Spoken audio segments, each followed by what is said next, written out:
Good morning. We're going to have to try that again.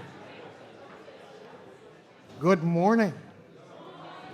Thank you. Okay. Thank you very much. As you know, my name is David Oppenheimer, and I have the great privilege to serve as the co-director of the Berkeley Center on Comparative Equality and Anti-Discrimination Law. I hope to this morning address the rising tide of a war on diversity and DEI, which is occurring at extraordinary speed and force in the United States, but is occurring all over the world. Here in Europe, in many parts of Europe, as an anti-woke movement, and elsewhere. And it is, for those of us who are equality lawyers, a very frightening phenomenon. I'm going to talk mostly about the United States because it's what I know best, but I will try to bring to these remarks some comparative perspective because that's what we do. We are comparative equality lawyers, advocates, scholars, academics, all of those things. I want to start by introducing myself because the question was asked, would I like to have somebody introduce me? And it would have been such an honor to be introduced by so many of you. But I realized I wanted to define myself in terms of where I stand in terms of the topic that we're talking about this morning. And then I started thinking about how do I order that? And I realized that one of the great blessings in my life is that the first thing I would say about myself is that I am a spouse, a husband to Marcy, who many of you have had a chance to meet, and who is the love of my life. And that is an important part of how I am defined, how I define myself. I'm a parent, and some of you know that it was just last month that I legally adopted my two adult stepsons, who are now, by law, my sons. And, oh, thank you.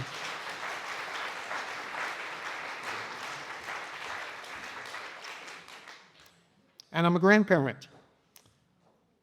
I'm also a lawyer, and for the first 7 years of my legal career, I worked at the California Civil Rights Agency, as many of you have, working in equality bodies here in Slovenia and across Europe and in Australia and in Hong Kong, I believe, and or working with them, and many other parts of the world.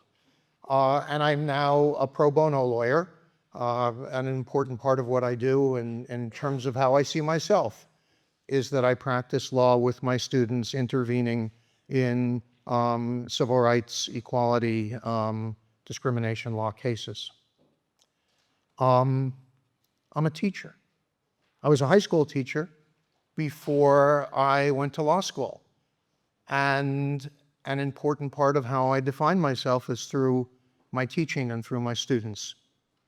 I'm an organizer, which is part of how we all got to be together and get to be together each year.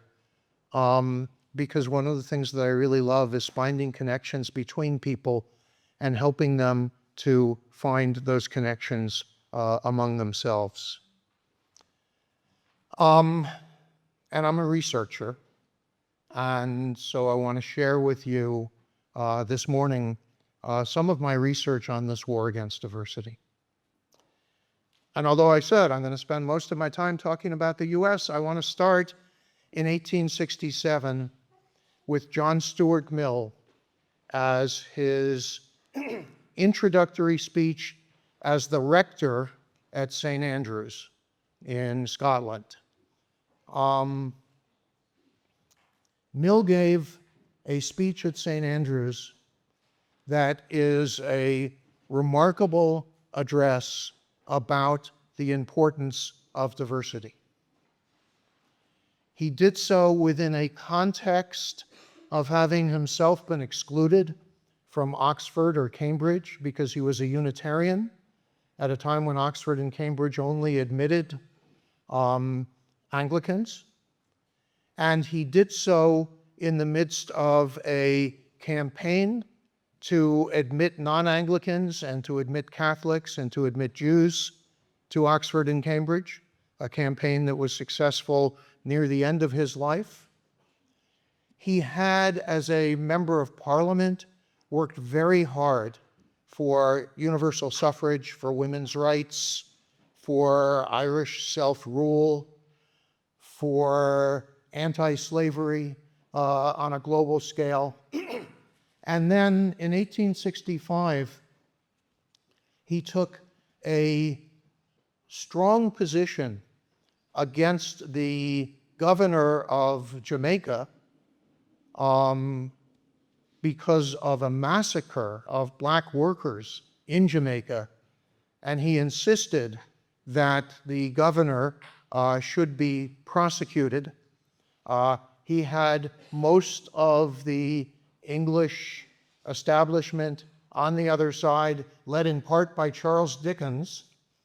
And the result was not only that he lost the fight, but that W.H. Smith, I think great-great-grandfather of the W.H. Smith of the bookstore, and himself the bookseller and son and I think grandson of the first W.H. Smith bookseller, ran against him and as a conservative and won and ousted him from the Parliament.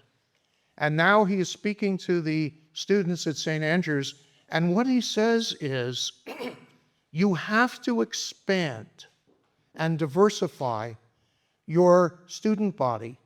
You have to expand and diversify your faculty, because the only way to understand the world is to see it through the eyes of many others. That it's not enough to read about how other people see the world. You have to understand it through engaging with them in order to see it through their eyes. And that's the power of how we learn. That's the power of education. It was a powerful speech about diversity. It's mostly forgotten on that topic, although it's actually well remembered, because he also said that the only thing we need to do to let evil prevail in the world is for good people to be silent. Talk about timely. And I want to suggest to you that as equality lawyers and equality scholars, and I think we agreed on Wednesday, as equality activists, this is our moment to not be silent. In the United States, on President Trump's first day of his second term, he issued an executive order. Actually, he issued a bunch of executive orders that did a lot of terrible things. And I'm just going to focus on those relating to equality and diversity and equity and inclusion. I don't mean to suggest that those other terrible things he did were not terrible, but that's not the focus of this talk.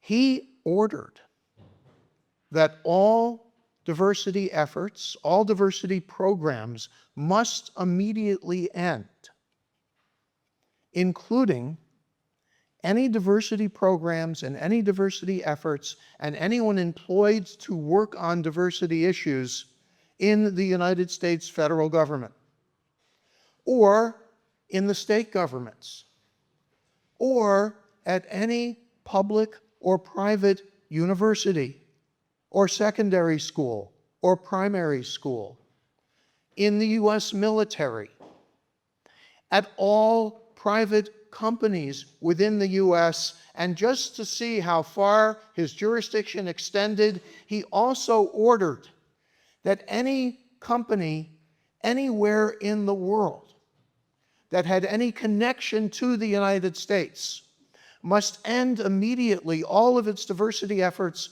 all of its diversity programs, because they were in violation of American law. Wow. What was his rationale for this order? He said that any effort to promote diversity is an illegal form of racial, ethnic, or gender discrimination. He said anything we do to promote diversity is discrimination.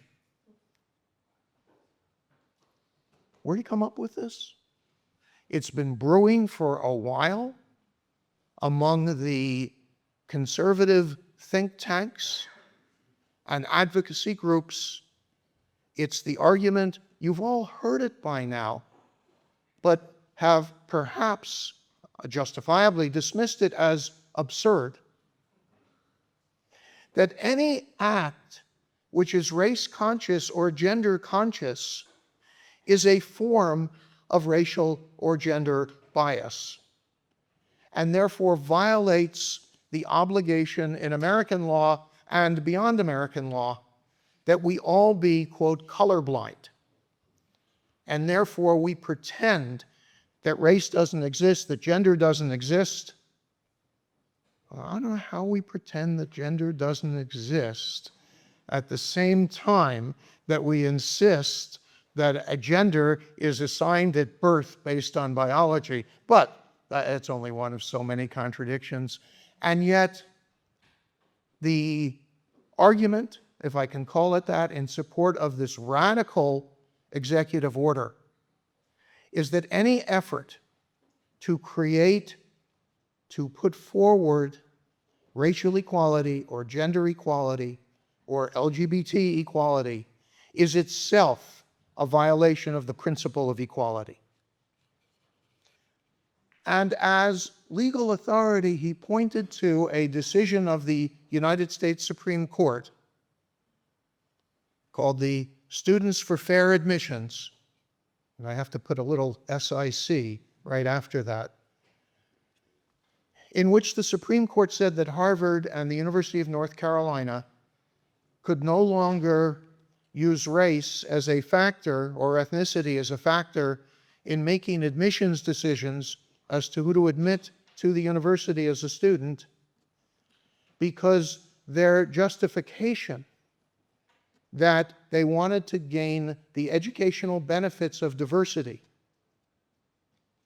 while not wrongful as such, because the court said diversity is a proper goal for a university, but they said in the context of using race to make yes and no decisions, or particularly to make no decisions, to decide against admitting a student, it's too amorphous to justify the use of race in that context, in the context of college admissions. That's all the court said. And they took 264 pages to say it, but that's all they said. How is this radical misreading of discrimination law, of equality law, being pursued by the Trump administration in the United States today, in the United States and here, where your State departments and your Interior departments are getting letters from the U.S. Embassy all over Europe, all over the world, saying your companies have to agree that they're in compliance with U.S. law on the question of diversity and equality. It's being pursued, it's being weaponized by the U.S. Department of Justice and its Civil Rights Division, a once proud entity fighting for equality rights. It's being pursued by the U.S. Department of Education, although the president would like to eliminate that department entirely, might like to eliminate education entirely, but through the Department of Education and their Office of Civil Rights. It's being pursued by the U.S. Department of the Treasury, by the U.S. Department of State, by the U.S. Department of Commerce, by the U.S. Department of Health and Human Services, and of course by DOGE, which is not really a department at all, simply an initiative in which a private citizen was given public power for a period of time in order to illegally fire people. What are the primary targets? Nothing major. Science at all. Universities, particularly top universities, particularly top research universities. The rule of law, and women, LGBTQ people, members of racial, ethnic, and religious minorities. Some key examples of things that are being done. Several major U.S. law firms have been ordered to end their programs to increase diversity in their hiring and to stop giving pro bono support to civil rights organizations, on the cost of, at the threat of, losing their privilege, I didn't know it was a privilege, to enter federal office buildings. Well, where are the federal courts located in the United States? They're located within federal office buildings. In other words, the Trump administration was saying to these law firms, if you want to continue to be able to practice law in our federal courts, you must end all of your diversity efforts and you must stop doing pro bono work for civil rights groups. Now, some of them responded by saying, see you in court, federal court, and they sued, and each of them that has sued has so far won, although we'll see what happens when it gets to the Supreme Court. I don't know what will happen. But others caved. They said, okay, and in the aggregate, they have agreed to provide, not only to get rid of their diversity programs, not only to stop doing pro bono work for civil rights groups, but to provide legal services, described as pro bono services, to organizations that Trump wants to support, that is, right-wing advocacy groups, to the tune of just under $1 billion. That's billion with a B. The two largest charitable organizations in the United States supporting medical research, both of whom had been major supporters of diversity in science and medicine. The Howard Hughes Medical Institute, full disclosure, I'm in litigation against them, representing a person who was funded, a scientist who was funded by them, and the Chan Zuckerberg Foundation. They have pledged to end all of their diversity efforts. And they had between them committed, again, to billions, not millions, billions of dollars in diversity work. It's all ending. Several universities have been told that previously awarded grants, again totaling billions of dollars, are being halted mid-grant, something that in the past has almost never happened, unless certain conditions were met. So, for example, Columbia University has now agreed to put their Middle East Studies department under a federal receivership so that the Trump administration can have oversight about what they teach, who is allowed to teach, and who is allowed to be employed, and that they supply the administration with information about all of the students who are taking courses in that department, and that the administration have a role in the decision about faculty hiring and student admissions. Columbia agreed to all of that in what they saw as an existential moment, that they otherwise would lose so much funding they could not continue to exist. And then after they agreed to all that, hundreds of millions of dollars were still pulled.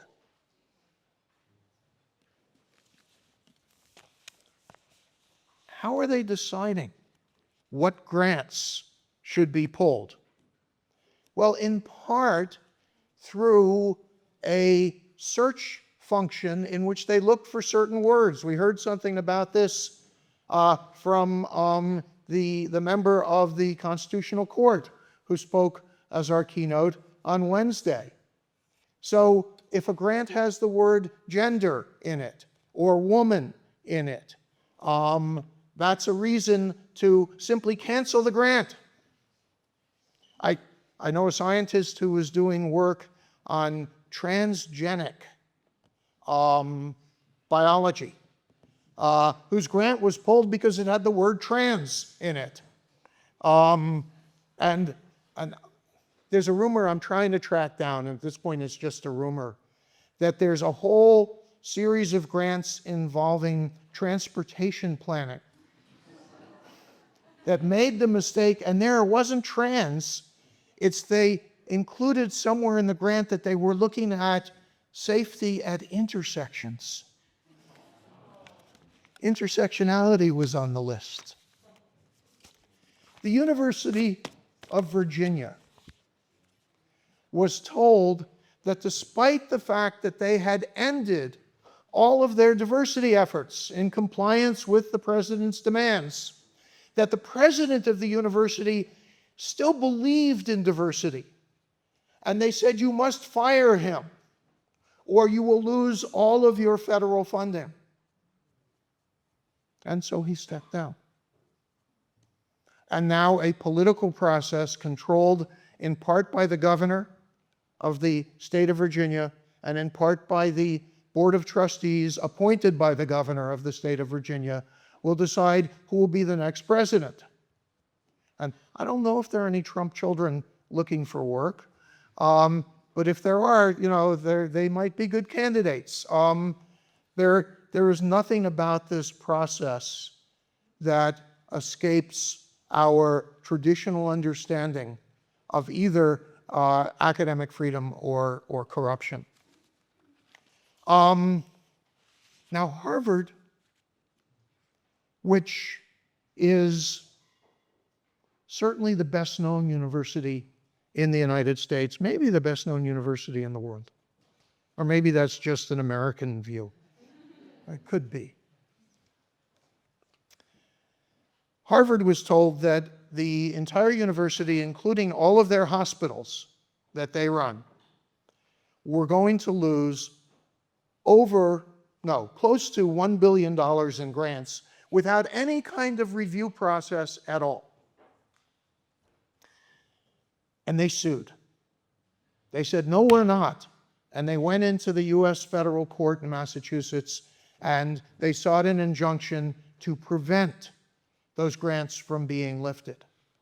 And the Trump administration responded by saying, you know, all those foreign students you have and foreign faculty you have, foreign as in not US citizens, we're not going to issue them visas anymore. And Harvard added to their lawsuit.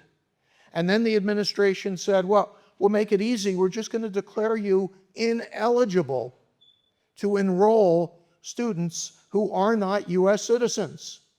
And Harvard went back to court to expand the injunction. And then they said, you know, your tax deductible status as a charitable or educational organization, we're lifting that. Just to be clear, these are absolutely illegal acts.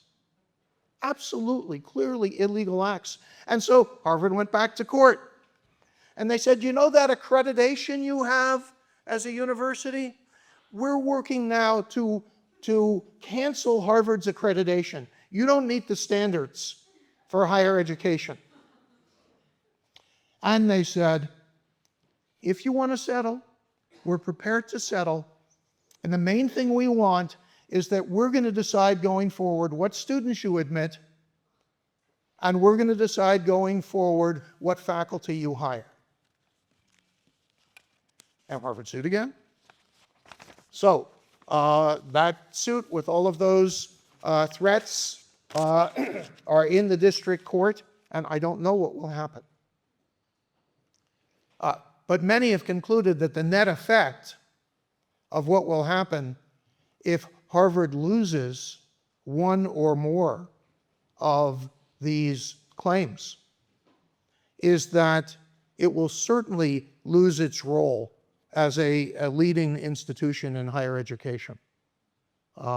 It may not be able to continue at all as a research university because so much of the funding for research in the United States comes from the federal government or from these charitable foundations, these charitable organizations that under threat from the administration have said, well, we're going to not support institutions that support diversity.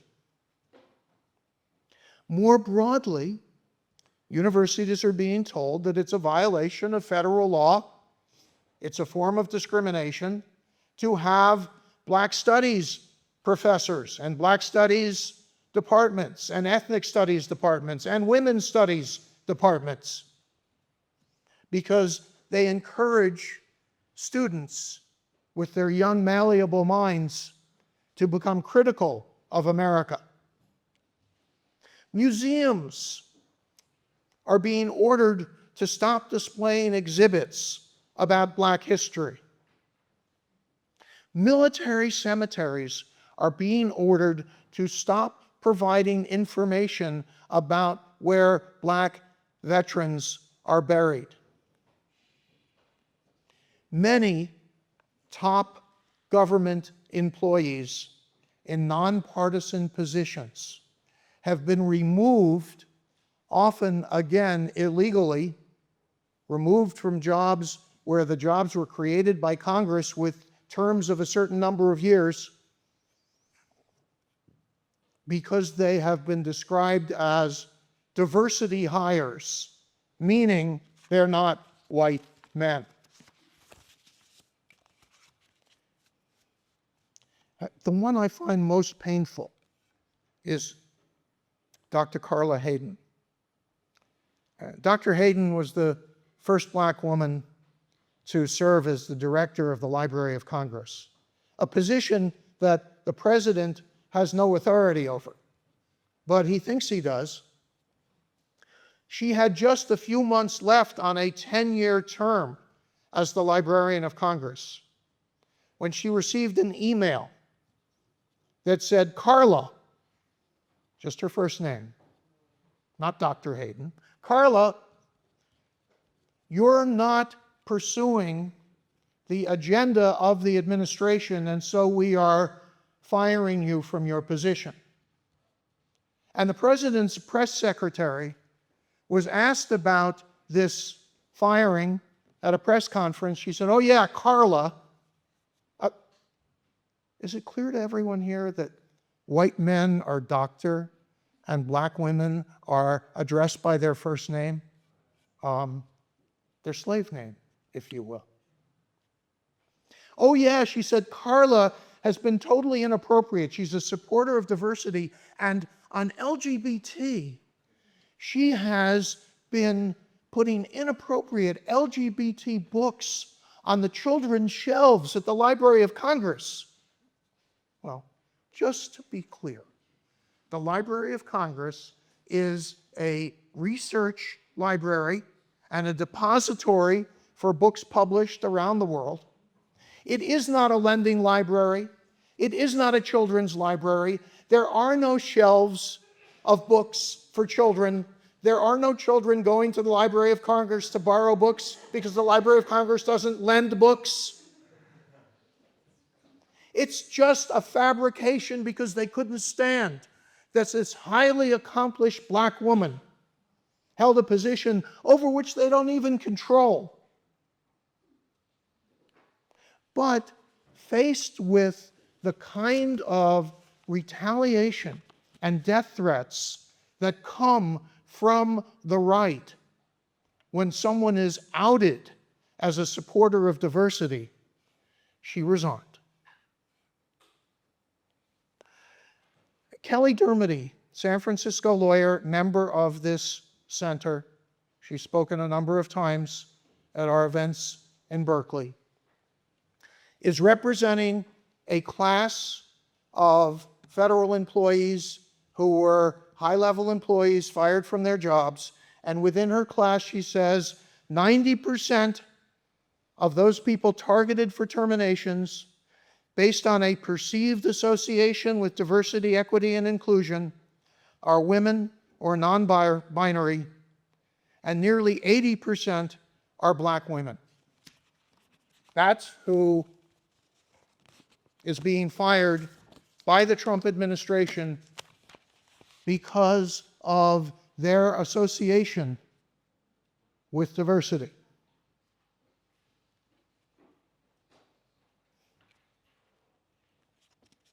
That process I mentioned that gets people who study traffic intersections in trouble because the word intersection appears in the grant, also led to the Smithsonian taking down the exhibits about the aircraft called the Enola Gay because the word gay appeared in the name of the aircraft.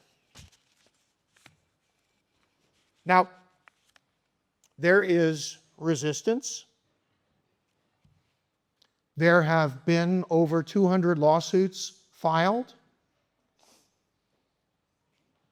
Virtually all of them, we have received injunctions.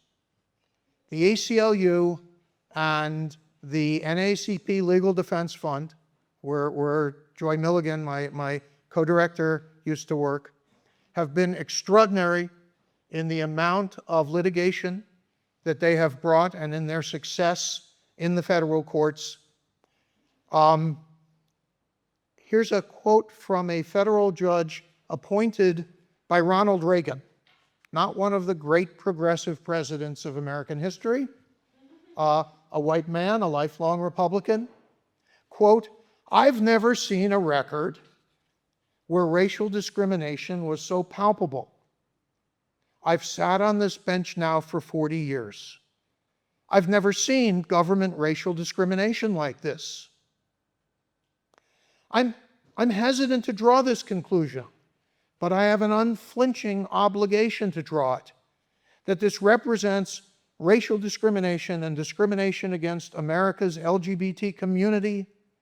That's what this is. It would be blind not to call it out. My duty is to call it out. He's now being identified as a renegade, leftist, communist, anarchist judge. And of course, there will be an appeal from that decision. New York Times, talking about grants from the National Institutes of Health, says that in a typical year, there are perhaps 20 grants that are pulled early. And the reason they're pulled early is usually that the principal investigator either has become ill or has passed away. They have tracked now, and they're still tracking, 1,700 grants that have been pulled early. And they say that their analysis, and the Times has done a very deep analysis, that they fall into two categories. One is that they are somehow concerned with issues of diversity or issues about serving Black communities or other minority communities or women or LGBT people, all of whom in science have been underrepresented as subjects of study, which in medical science in particular has been a serious problem in terms of how women respond to various kinds of treatment for disease, because so many experiments are done, so many studies are done on men. But one of the categories is all of, I shouldn't say all of, hundreds, perhaps thousands of studies in this category are being eliminated with no review, with no due process, with no opportunity for a scientist to come forward and say, I'm making these important findings. I'm supporting this lab of people who are doing great work. Please take a look at what I'm doing. Or even the opportunity to say, look, dangerous intersections in downtown areas are important in terms of pedestrian deaths. Oh.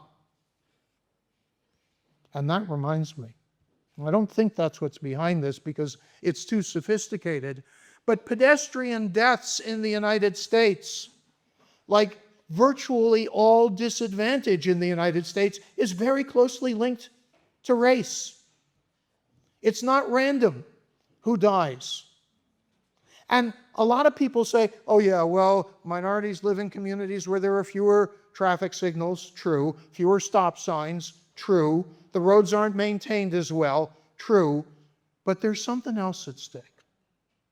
I don't know how many of you saw at Portland State University, a good regional research university, a team of researchers said, does race have any impact on whether drivers, in particular whether white drivers, will stop at a crosswalk? And so they set up a very simple, really brilliant experiment. They had white pedestrians and they had Black pedestrians, and they were dressed identically, and they stood at the curb and tried to make eye contact as drivers approached the intersection. And lo and behold, white drivers stop out of courtesy when white pedestrians are standing at the curb at a crosswalk. But they don't stop for Black pedestrians. That's how deeply racism permeates our society in the United States. And I think I've spent enough time in Europe to say that everywhere in Europe that I've been, where there are significant numbers of people of color, it's exactly the same. I'm not saying everything's exactly the same, but the difference in how one is treated, if you look for it, you can see it. So anyway, the Times said a lot of these studies were studies that were in some way directed toward minority communities. But then there's a whole other set of studies. There's studies of cancer. There's studies of dementia. They are not focused on minority communities. They're not focused on women or LGBT people. But the principal investigator is a person of color or a woman or identified as LGBT, and those are being canceled in huge numbers as well.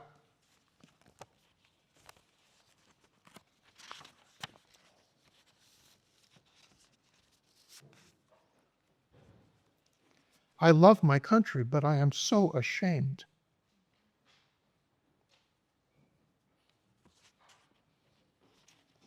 On Tuesday, the Trump administration announced that they're blocking funds awarded by Congress to, among other things, teach English to school children.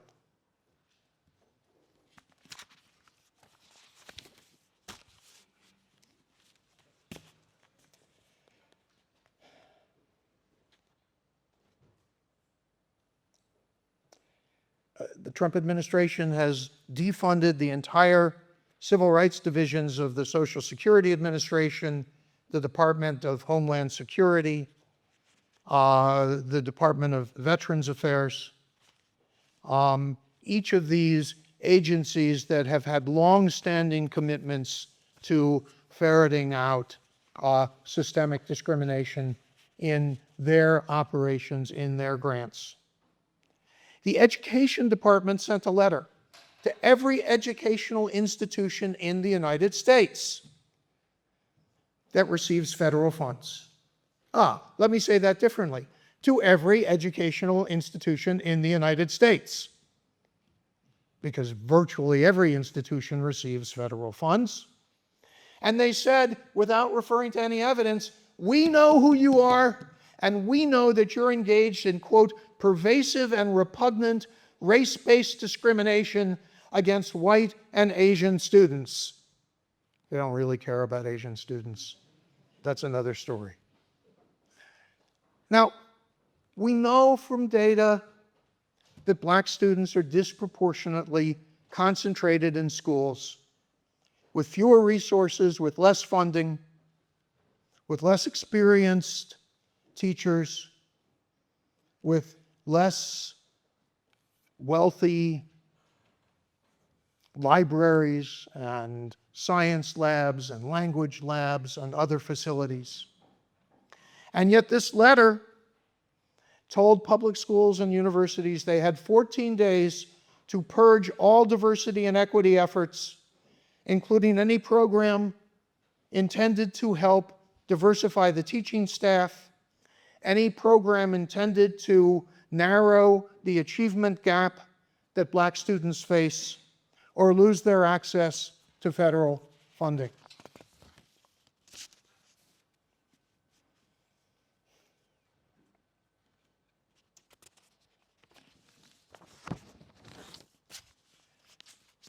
At the heart of these policies is a war on what I call the diversity principle. And that principle is that when groups of people include among themselves people from diverse backgrounds and experiences, including the experience of being an outsider, including experiences of exclusion based on race, ethnicity, gender, religion, disability, and other forms of personal and group identity. When outsiders become part of the decision-making process, those groups make better decisions. In a classroom, they learn more. In a science lab, they make more meaningful discoveries. In commerce, they make more money. In politics, they develop more innovative policies. This idea is not new. It has a long and storied history. When Wilhelm von Humboldt founded the University of Berlin in 1810, having lived a life resplendent in diversity of all kinds, including remarkable stories about sex and gender diversity. And that's the teaser, you can read it in the book. When he founded the University of Berlin as the first modern research university. Those of us who teach at research universities, we teach at Humboldt universities. When he founded that university, he said, in the interest of diversity, we are going to include at this university Catholics and Jews who otherwise would have been excluded. His writing on diversity made its way into the epilogue of John Stuart Mill and Harriet Taylor Mills on liberty. It was at the heart of what the Mills wrote about the idea of liberty, about political liberty and social liberty, about the subjugation of women. It was at the heart of their work, and it influenced a remarkable generation, not only in their native England and not only elsewhere here in Europe, but also in the United States, where Harvard began that climb to being the best-known university in the US when it was transformed in the second half of the 19th century, in part based on Humboldt's ideas about the importance of diversity, about the clash of ideas, about bringing in Catholic students and Jewish students and black students and immigrants and students from poor families in order to increase the diversity of the experience, and at the same time to encourage students to talk to professors. It was regarded until the second half of the 19th century, it was regarded at Harvard as being, I was about to say a shameful thing that probably overstates it, but a violation of good manners for a student to talk to a professor. That changed with Harvard's commitment in the 19th century to diversity. In the early 20th century, the president of Harvard said, "What are you most proud of about Harvard?" And he said, "The enormous diversity of our faculty and our student body, the religious diversity, the racial diversity, the ethnic diversity, the class diversity. It's what makes Harvard great."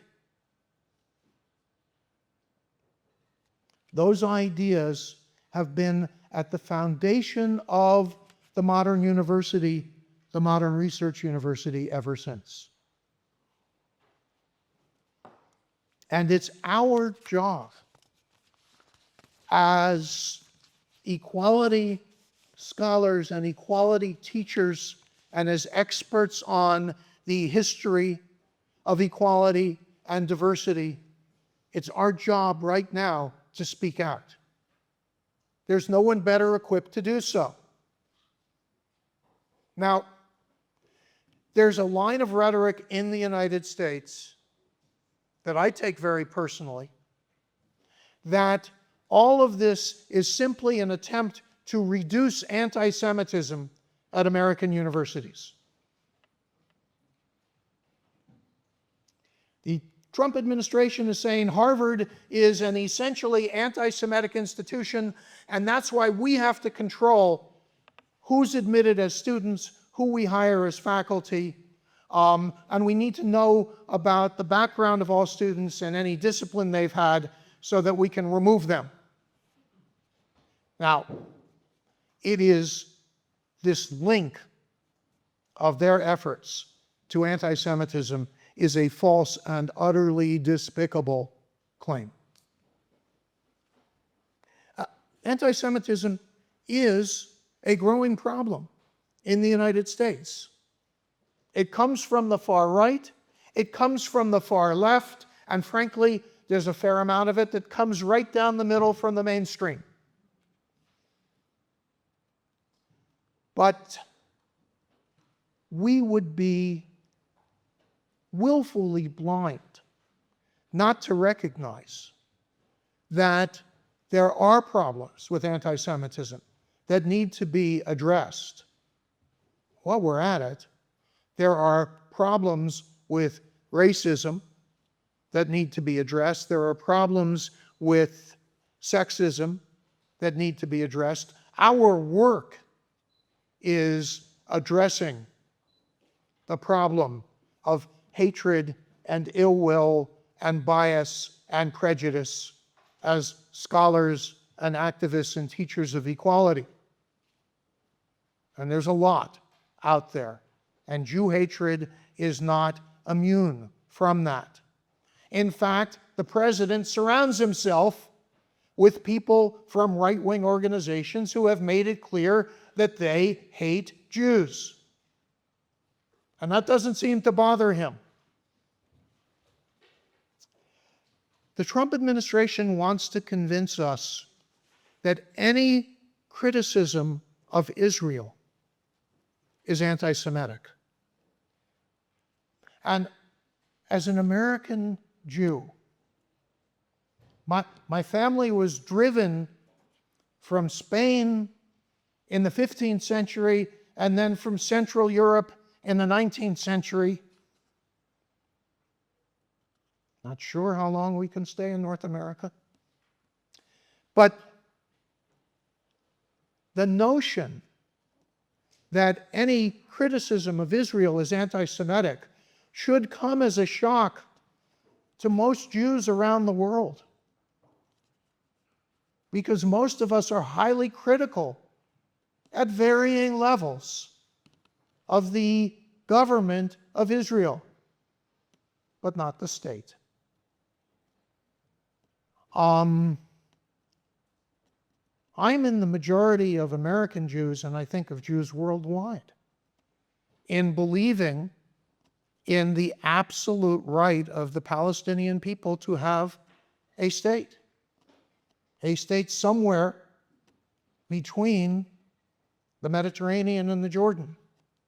I also think there's plenty of room in there for two states, both of which would be larger than Slovenia. Two states with independence, two states with freedom, two states with an economy that works and that creates prosperity. But for Trump and his administration, they want us to believe that the only thing to do about anti-Semitism is to destroy all of, or at least the most important great American universities. And that's absurd. And it has nothing to do with anti-Semitism. It has everything to do with his opposition to diversity, his opposition to equality for women, for people of color, for LGBT people, for others. That's my warning, because I wanted to leave some time for discussion. For others whose contributions to our society in the US and around the world are so important because of this diversity principle. And I can tell you from history what's coming down the track. And that is, if he succeeds in destroying these universities, and if people in the United States respond in time by saying, this was a bad thing, he's going to say, his people are going to say, we're really sorry. We didn't want to do it. The Jews made us do it.